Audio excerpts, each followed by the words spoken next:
Today we are going to make a little clay mouse, and this one has been already fired in the kiln, but your clay will be nice and gray like this, and it will turn out to be white later on.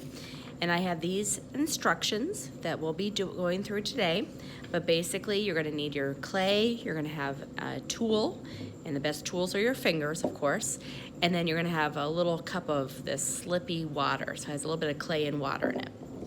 And then of course a paper towel. So first thing we're gonna do is we're gonna have 2 small balls for the ear, 1 small ball for the tail, and then the largest is going to be for the body. So you're gonna have 4 pieces, 3 small and 1 large. So let me tear off little pieces here. I think about the size of a marble is a good size for the smaller pieces. We've got the marble and then we've got the ball. 2, you're going to roll the body into an oval, then pinch the nose and smooth it out.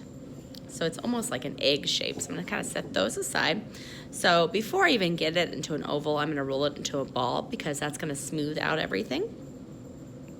And if you have any big creases like this, you can use your finger or your thumb to smooth it out. Okay, but it doesn't have to be perfect at this point. And you can roll it like this too. Now I want to make it to be more kind of egg shape, oval shape.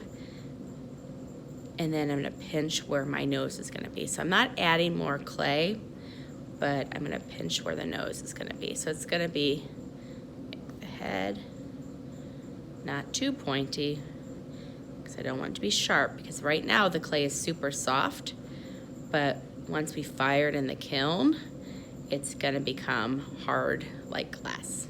So there's a good shape.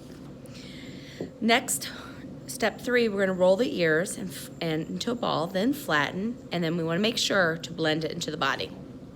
So I'm going to take the 2 ears, roll it into a ball, roll it into a ball, and make sure they're fairly even. I'm going to pinch off a little bit of that so that it's a little more even, pretty close. And then I'm going to flatten it. I like to use my thumb to flatten it. And notice it cracked a little bit. So this is where that slip water is going to come in handy. So any kind of cracks, you're going to use the slip water to blend it out. And notice I'm rubbing it in. You never just want to leave it shiny like that because it will start eroding, and we don't want that. So we always want to blend it into the clay. So I always think of this as like when you put lotion on your skin. You don't just put a big blob of white lotion on your skin, you rub it in. So we want to do the same thing with the clay, because we want it to absorb into that clay. Okay, so I've got my little ears ready. So I'm going to attach them right about here. So when I attach anything, I like to score it. It's like creating little X's, roughing up the area. What's going to happen is the clay is going to lock together. Then I'm going to kind of put a little score, little X's on the back side of the ears. And then I'm going to attach it. So the 2 areas that are rough, I'm going to touch, and then I'm going to press on and smooth. These ears are enormous, which I love. So I'm blending it out so it becomes like one clay piece. Then I can set this other rough area on the other side, blend it out.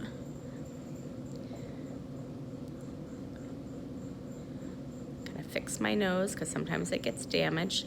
Now it's blended on one side, which is enough, but if you want to blend the back side, this is where that tool can come in handy, because my fingers aren't that small to get in there. And I'm just kind of blending it and attaching it from the back, but you don't have to do this. As long as it's done from the front, you're fine.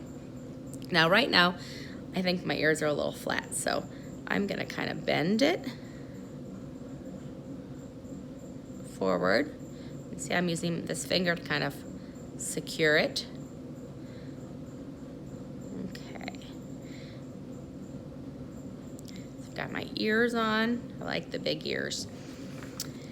Step 4, we're going to roll the tail into a coil and attach to the body. So this extra piece here, we're going to roll it into a coil.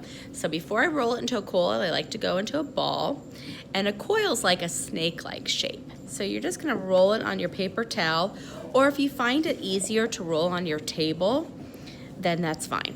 Okay, we'll be wiping the tables off, obviously.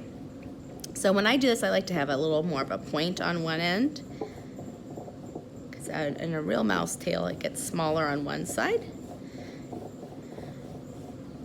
And you never want it to be too thick, you know, finger thickness or thinner. So this is a super long tail. That might be too long, so I'm gonna cut some of that tail off.